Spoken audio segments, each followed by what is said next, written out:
Madame Jacques, c'est intéressant parce qu'on est dans une cuisine qui vient d'être aménagée, ça fait quelques mois, si je ne me trompe pas. Je dirais quelques semaines. Quelques semaines. Oui.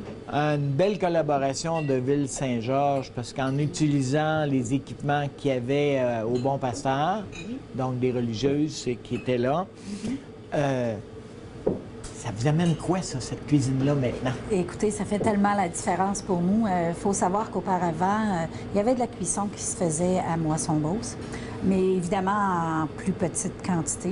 Tandis que les installations qu'on a aujourd'hui nous permettent d'avoir des grands comptoirs pour installer les bénévoles quand ils viennent cuisiner avec nous.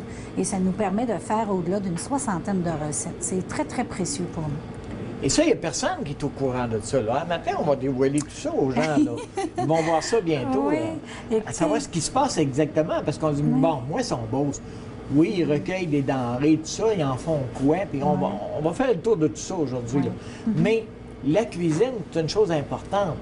Oui, c'est très, très important. Il faut penser que quand les denrées nous arrivent des épiceries, et quand on parle d'épicerie, on parle d'un très large territoire qu'on va chercher les denrées qui seraient mis sinon au rebut par les épiceries. C'est tout amené ici, c'est nettoyé, trié, remis en sac quand c'est possible de le faire, et tout le reste est mis de côté pour les cuisines. Donc, pour nous, c'est essentiel. Ça nous permet de cuisiner, comme je vous disais tout à l'heure, plusieurs recettes.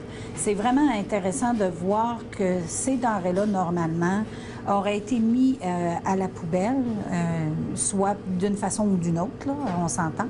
Mais tout ce qui peut être donné sans être touché, on le remet aux gens. Sinon, oui, effectivement, c'est transformé ici à la cuisine pour être capable de le redonner de toute façon. Bon, c'est des compotes, c'est des confitures, c'est... des marinades, des garnitures des de tarte, sauce à spag.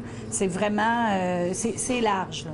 C'est très large. Oui, puis on cuisine avec ce qu'on reçoit. Hein? Donc, si c'est le temps des céleris, on fera de la crème de céleri. On vient de passer la période des citrouilles. Donc, on a fait de la crème de citrouille, on a fait des confitures de citrouille, on a fait de la garniture à tarte pour citrouille. Alors, oui, effectivement, on a un monsieur qui est venu nous porter une énorme citrouille.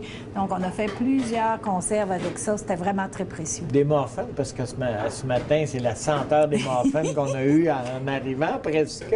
Oui. Mais plein de choses comme ça. Oui. Et ça, c'est redonné aux gens qui sont dans le besoin. Oui, effectivement. Tout ce qui est cuisiné ici, les gens n'ont pas à craindre. Ce n'est pas vendu d'une quelconque façon. C'est vraiment mis en pot, mis en sac, emballé sous vide et c'est remis vraiment aux gens au même titre que les autres denrées. Là. Donc, ça suit le même chemin.